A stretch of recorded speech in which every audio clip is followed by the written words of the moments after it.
প্রচণ্ড বৃষ্টি আবহাওয়ার কারণে সব দিকে অন্ধকার হয়ে গেছে। সকালবেলা ভোরবেলা, এখন ভোর 5:30। আমাদের এখানকার আবহাওয়া খুবই খারাপ, ওয়েদারটা অনেক অন্ধকার, কারণ বৃষ্টির কারণে কোনো কিছু দেখা যাচ্ছে না। প্রচণ্ড বৃষ্টি চলতেছে আমাদের এখানে।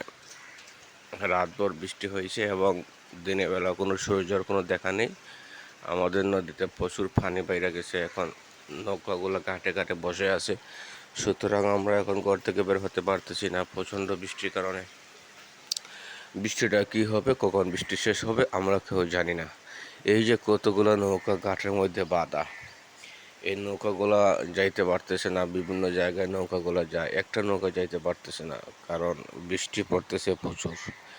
এত বৃষ্টি যদি পড়ে তাহলে আমরা কিভাবে এখানে যাতায়াত করব, আমরা কিভাবে কাজকাম করব, সেটাই নিয়ে বেশি ভাবনা। ওই যে দূরে দেখা যায় যে পাহাড়গুলা, একটু বৃষ্টির কারণে পাহাড় দেখা যাইতেছে না। এই পাহাড়গুলোর মধ্যে প্রচণ্ড বৃষ্টি হয় প্রতিদিন, আর এই পানি হুট করে বেড়ে যাওয়ার কারণে আমাদের যাতায়াত খুব কষ্ট হয়ে গেছে। এই যে নৌকাগুলা, কতগুলা নৌকা কাঠে বাঁধা, বৃষ্টির কারণে প্রত্যেকটা নৌকা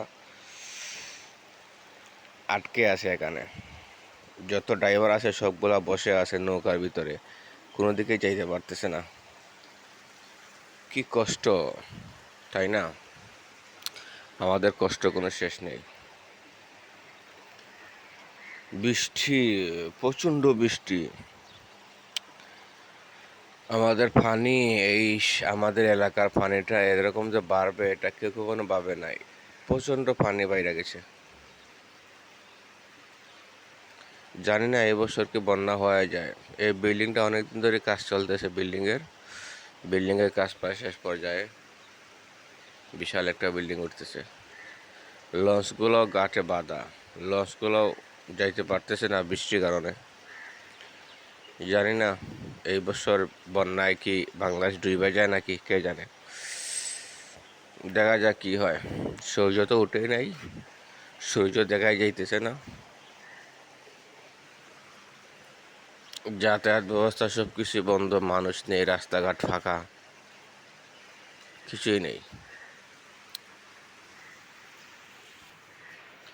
রাস্তাঘাটে কোনো মানুষ নেই, বাজারে কোনো মানুষ নেই, সব ফাঁকা পড়ে আছে। এই যে একটা গাড়িও নেই রাস্তাতে, মানুষ চলাফেরা করতে পারতেছে না, প্রচণ্ড বৃষ্টি। দেখা যাক কতদিন বৃষ্টি চলে। সূর্যর দেখা নেই, আজকে 5 দিন সূর্য ওঠে না।